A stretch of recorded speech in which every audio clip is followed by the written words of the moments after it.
Alright guys, welcome back to another Raid Shadow Legends video. This is Ali Plays. Hope you guys are enjoying the content. Today we're going to be doing my list of 7 legendary champions that, in my opinion, are the worst in the game. You guys probably have a differing opinion, but that's okay. Let me down in the comment section. Do you guys agree with me or not? And I will actually explain why. So there's actually reasoning behind it. I'm not saying, oh, this guy's the worst, this guy's the worst. And hopefully Plarium can rework these champions. So let's get started. The first champion on my list is Logan, the Steadfast. So he's actually not like a bad champion in general, but he is a bad legendary champion. You look at his kit, he is A1. He heals allies by 25% of the damage inflicted. His damage is based on HP, so that is actually pretty good. And he also plays a shield buff on himself, equal to 10% of their max HP. So I'm looking at this guy, I'm looking at Vrask, man. Vrask, in my opinion, actually has a better A1 than this guy. So Vrask actually heals based on his max HP. And Vrask is actually an epic champion. This guy's a legendary. Look at his A2 ability. Plays a 60% increased defense. That's nice to have. It's for 3 turns, so that's pretty big. And he also plays a 50% ally protection buff and no allies for 2 turns. So this ability right here, a lot of epic champions actually have this ability. So this guy's kit, in my opinion, is very outdated, and that's on a 4-turn cooldown. There's some champions who actually have that on a much lower cooldown than this. Mark of Silence ability makes no sense because it's damage based on attack, but this guy's HP based and his other abilities damage based on HP. So I don't know what they were thinking with this ability, but I do like that it does block cooldowns, which is very nice to have if you want to use him in arena. I mean, he does have high base speed, but he does need a rework. So in my opinion, he's probably one of the worst legendary champions in the game, and he does need a rework, but doesn't mean that he's necessarily bad. So hopefully when Plarium's watching this, so you guys have been commenting on a lot of my videos, Plarium, please rework Logan the Steadfast. I think he can be very good. His kit is outdated for sure. Right now he seems like an epic champion. Next champion on my list is the only female orc legendary champion, which is pretty exciting when she actually came out to the game. But she's a support champion, and her kit is very, very bad in my opinion. She attacks when enemy steals 1 random buff from the target. There's a lot of, rare champions that can do this ability right here. Rares, epics, a lot of people can do this. It's just a very basic A1. Second ability has an HP burn debuff, and she plays a continuous heal buff on all allies for 2 turns if the attack is critical. Why does it need to be critical? Just let her be a healer. She's a support. And her A3 ability is an AoE that has 85% chance of placing a leech debuff and 100% heal reduction debuff for 2 turns. So the thing is, though, leech actually did get a buff. But, you guys saw Yannicka. Yannicka got reworked.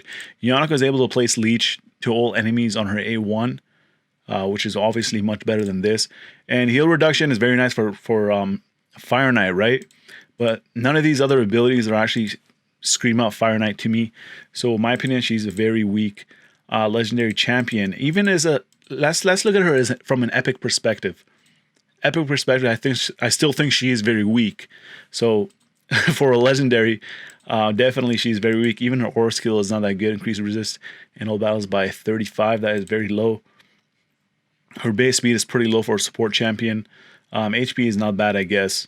And same with the defense. In my opinion, is one of the worst legendaries in the game, and definitely needs a rework. So I want you guys to tell me down in the comment section, how do you think that they can make Tila Gormain better? I think they need to revamp her whole kit. All right, so while we are here, we're going to talk about Mr. Shark Week over here. Growhack the Bloodied. So this guy actually does look pretty cool. He's got blood all everywhere. Wow, chicka, wow. You guys see that dance? The dance he was doing over there? Oh my god, I gotta play some music on that.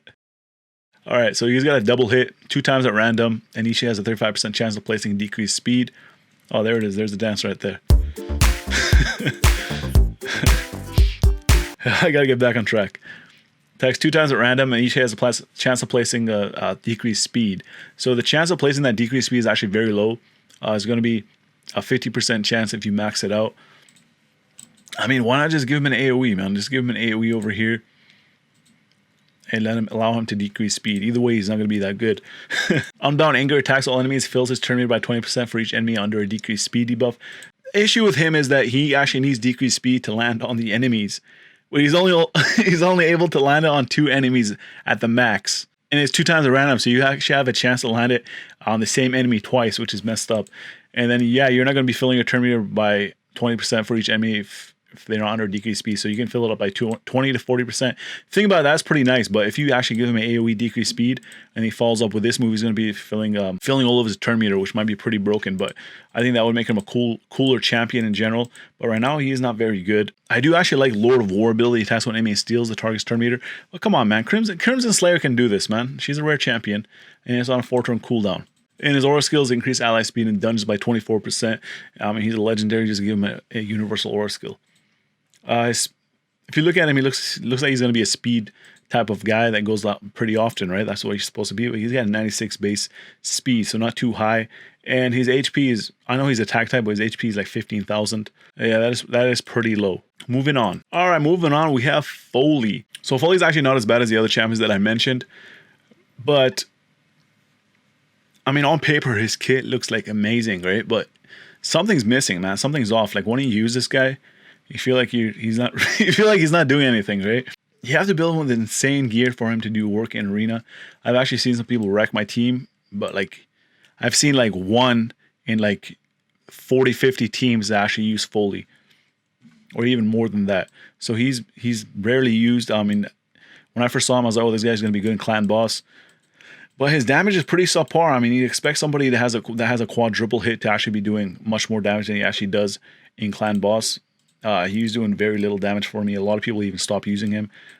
You guys all remember the Foley fusion fiasco, where where there was a huge issue with the fusion and the ethics behind it. But we're not going to get into that. We're trying not to be too negative. He doesn't have leech quadruple, so that's what I like about him. He has 2 hits that are quadruple hits, but his chance of placing leech is very, very low. And the good thing is that actually leech did get buffed, but his chance of placing leech is very low and he doesn't do too much damage. What I like about him is he actually has a high base speed, but I do think that something's missing in his kit. He does need to get fixed and made better. So he has an AoE that does block revive, but most of the time this ability doesn't even work unless you actually want to use him in arena attack and squish your champions. But people think about this guy, oh, maybe I can use him to ice golem. But people were having issues actually getting his block revive to go off in Ice Golem. His passive ability heals by 20% of the max HP and boosts the turn meter by 50% when an enemy places a stun, freeze, sleep, or provoke on him. So yeah, people were using him as bait for clan boss, but it's on a 5-turn cooldown. And you actually need legendary books, which are hard to get, obviously, to take it to 3-turn cooldown. He's able to remove a stun. So yeah, he's obviously not as bad as the other champions on this list, but in my opinion, he's one of the worst legendaries that I have. All right, moving on. All right, let's talk about Abyss Stophis. Probably a lot of you guys know that he is a pretty bad champion. I mean, his look is unique, but he's a pretty bad champion. He's attack-based. He has a block cooldowns on a singular strike on his A1. That does not look like it's legendary to me. And he also has an AoE over here. Inflicts a critical hit against targets under block cooldown skill debuffs. And then he heals by 20% of the damage inflicted. So again, he has the same issue as I had with Growhack the Bloodied. He needs to have block cooldowns on enemies in order for him to utilize his A2 that would actually make it better. I mean, even his A3 does synergize with it, but he's like, oh man. I mean, maybe if you run him with like a Hedgymon goes first place block cooldowns on everybody, then he'd be good. But for a legendary, man, he needs to get fixed. He needs to get reworked. Not fixed, he needs to get reworked, made better. He needs a buff. So not much else to say about this guy. I know a lot of people have been complaining about him. And yeah, he's on my list. All right, so next champion, this is probably going to be controversial. I actually have Warlim Frostking on there. He's part of the Battle Pass. He was the last reward that you get, but he wasn't even the best part of the Battle Pass. The best part of the Battle Pass was actually Stag Knight and Frozen Banshee, but Frozen Banshee is a rare champion, pretty easy to get. So those two are actually, in my opinion, more viable than Warlim Frosking in a lot of areas in the game, but Warlim Frosking actually can help out a lot of early game accounts, but he's subpar, man. Like, look at this, man. This guy's a Void champion. And then he actually needs books to be good. But in my opinion, it's not even worth booking him. He actually needs the books, but it's not worth booking him. All right, so his A1, he has a 30% chance of placing a freeze. If you max it out, it's going to be 50% chance. Freeze is actually nice, but 50% chance is very low. And he also plays a perfect veil on the ally with the lowest HP for one turn of the freeze debuff is placed. So he would actually automatically be better if he can place perfect veil without even having to freeze them. So every time his basic attack is just perfect veil. Right there, that would make him a very good champion because veil did get buffed. people start taking less damage from that.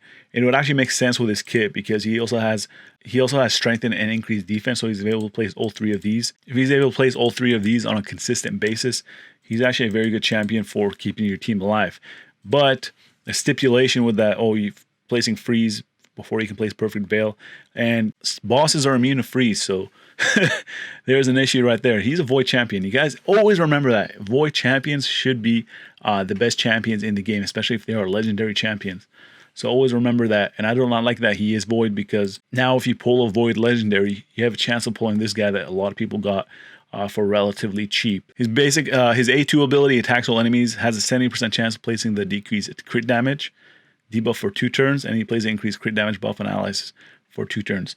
So if I see this guy in arena, I'm going for that team, man. If I see somebody using this guy on their team, they are my target. I'm locked in, man. I'm going for these guys, and I'm going to defeat their team pretty easily. I was throwing auto right away. So that should tell you something right there, that Warlam is not that good. Or are you guys just going to say that my arena team is good? No. Yeah, my arena team is good, but like, why am I targeting this guy? So I'm not saying that he's the worst legendary in the game, but I think that he is pretty bad for a void legendary. I mean, most of the time he just stands there, especially if you're fighting a boss. Speaking of just standing around, we have the most static champion in the game. This guy literally does not move. He just stands there and tries to be big. I mean, if you look at this guy's base stats, they're very, very appealing base stats. They are actually very high compared to a lot of champions. But he's not good, man. Look at his A1. He has a 30% chance to repeat the double hit that's in the beginning. And then his heal reduction is actually tied to that happening. Guys, go check out my Skull Lord Vargolb video, and you will see this barely even happen. Maybe like once or twice the whole video. So he's very, very bad. I'm going to tell you this right now, that all of the content creators, we actually were laughing at this champion after testing him. And we actually gave a lot of ideas of how they can make this champion much better. Then they're actually going to rework him, but we don't know when that is going to happen. His A2, he places strength in, and he has this is hilarious. He provokes one enemy. He should have an AoE provoke. He has an AoE that plays a decreased attack. Okay, this AoE actually looks very cool. The animation is very cool. So props to the designers of the game, the art team. They did a pretty good job with that. But the people who designed the kit did not do a very good job. And he also synergizes with a rare champion. I mean, that makes sense in terms of lore, because Skull Lord Vargol is basically the Lord of the Skull Sworn. So that actually makes sense. But we were saying that maybe he should be able to revive any Lizardmen instead of just Skull Sworns. So yeah, definitely Skull Lord Vargol, in my opinion, is actually the worst legendary in the game. Apologies to anybody that has him. But hopefully he will get reworked, and it's only a matter of time that he will. Yeah, so those are my list of my top 7 worst legendaries in the game. I gave you guys my reasons, and I want you guys to let me know down in the comment section. Do you guys agree with me or not? I mean, it's all right not to agree with me. Well, we just got to keep it civil, okay? Yeah, so just 7 legendaries that I think are the worst, my worst legendaries. And I want you guys to let me know down in the comment section, how would you rework any of those? And let me know who are your worst legendaries in the game. And as always, I want to thank you guys for watching the video, and I'll see you guys in the next one. I'm Tyrone. I need everybody to subscribe to the homie Ali Al Plays. And that's non-negotiable either.